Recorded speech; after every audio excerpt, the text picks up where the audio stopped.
Transcription number 92.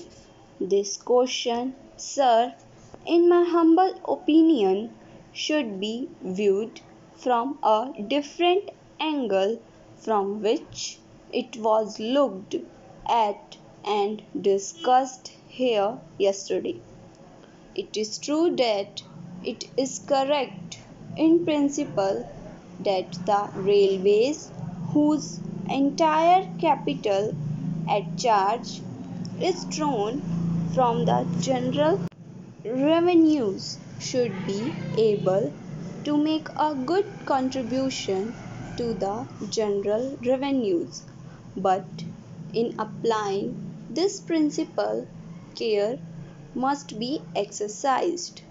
If we are looking at railway systems in advanced countries like the United Kingdom or the United States of America or any such country, this principle no doubt could be applied on all fours. But in a country like India, whether it could be applied is a question that should be considered.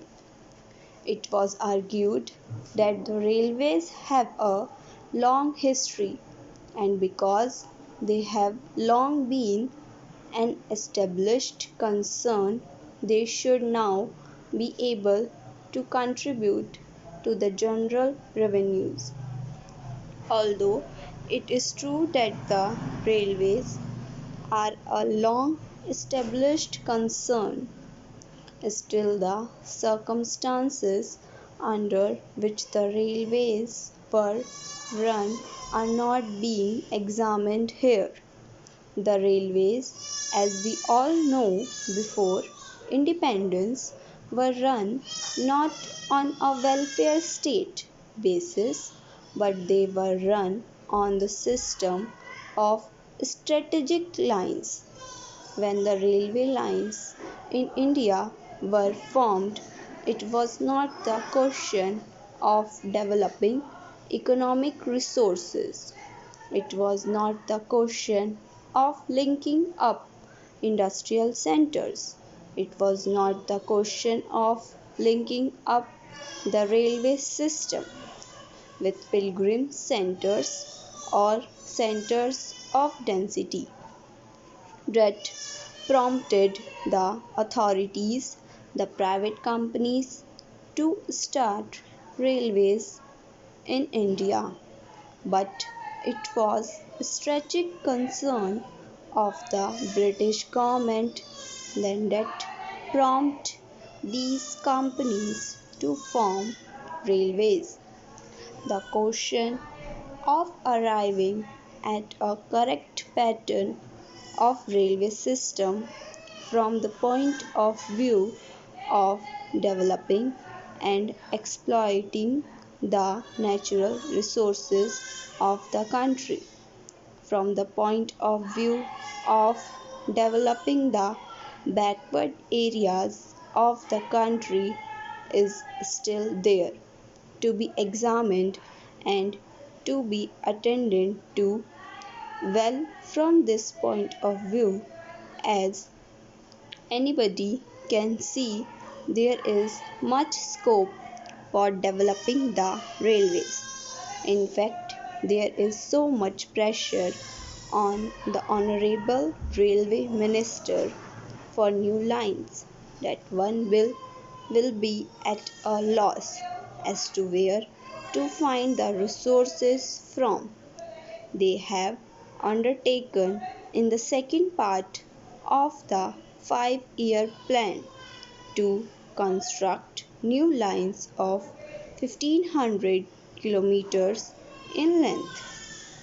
In order to have a perfect railway pattern to be able to exploit and make use of the natural resources of the country to the fullest extent, although we cannot dismantle the railway lines that we have now, still these lines have to be linked up to fulfill that requisite of exploiting the natural resources.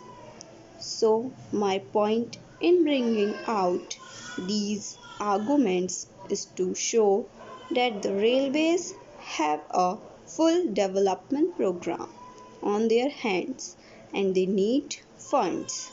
They can no longer draw from the general revenues or the country as the railway finance is separated from the general finance.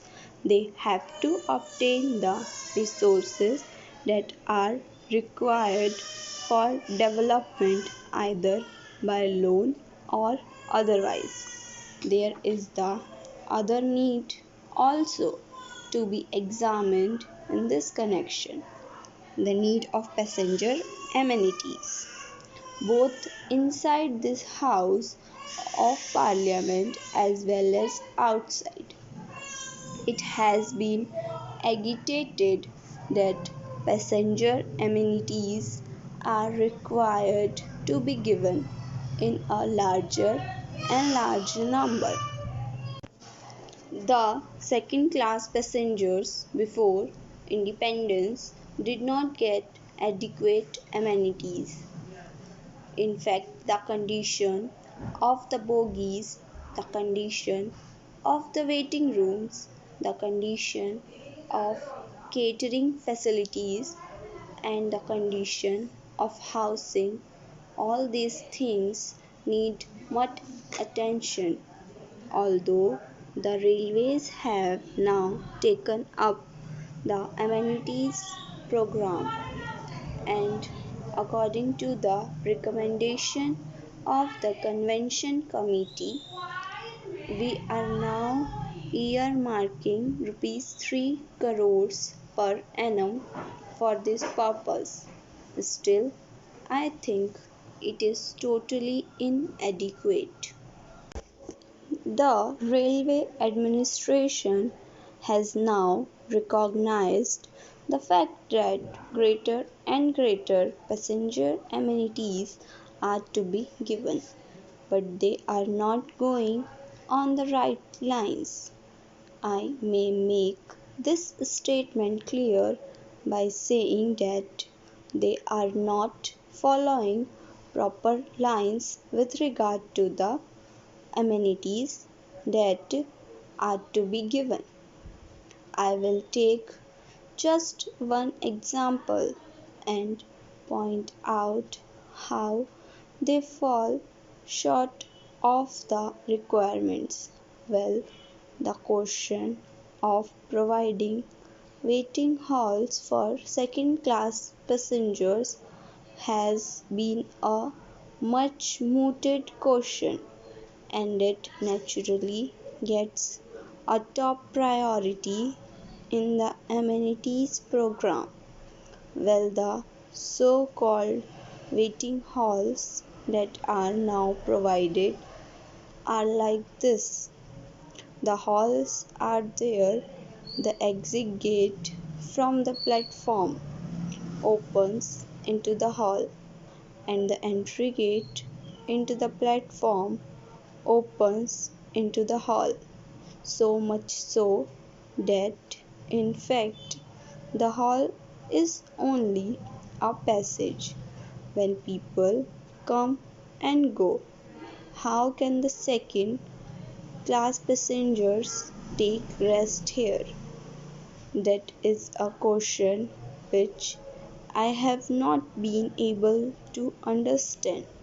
Secondly, for the passengers who have to wait for a number of hours in these halls, necessary sanitary facilities should be provided.